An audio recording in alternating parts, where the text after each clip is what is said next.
அஸ்ஸலாமு அலைக்கும் வரஹ்மத்துல்லாஹி வரகாத்துஹு. திருக்குர்ஆனின் காண கிடைக்கா புதையல்கள். தூக்கம் வராமல் இருப்பவர்களுக்கு தூக்கம் வர.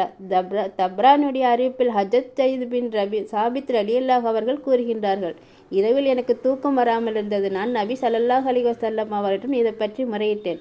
அதற்கு நபி ஸல்லல்லாஹு அலைஹி வஸல்லம் அவர்கள் கீழ்காணும் துவாவை ஓத கூறினார்கள். நான் இந்த துவாவை ஓதியதும் அல்லாஹ்வின் கிருபையால் தூக்கமின்மை என்ற நோய் நீங்கிவிட்டது. பிஸ்மில்லாஹிர்ரஹ்மானிர்ரஹீம். அல்லாஹும்ம காரத்தின் நுஜூமு வஹதத்தில் அயூனு வ அந்த ஹய்யு கையூமு அனிம் ஐனி வஹதி லைலி. இதன் பொருள், யா அல்லாஹ், நட்சத்திரங்கள் மறைந்து விட்டன, கண்கள் சோர்ந்து விட்டன, நீயோ நித்திய ஜீவன் நிலைநாட்டுபவன். நித்திய ஜீவனை நிலைநாட்டுபவனை என் கண்களை தூங்கச் செய். இந்த இரவை ஆரோக்கியம் தரக்கூடியதாக ஆக்கு. அல் குர்ஆன் வசனம் 42வது சூரா 49வது வசனம். நூல் தப்சீர் இப்னு கஸீர் பாகம் 4 பக்கம் 168.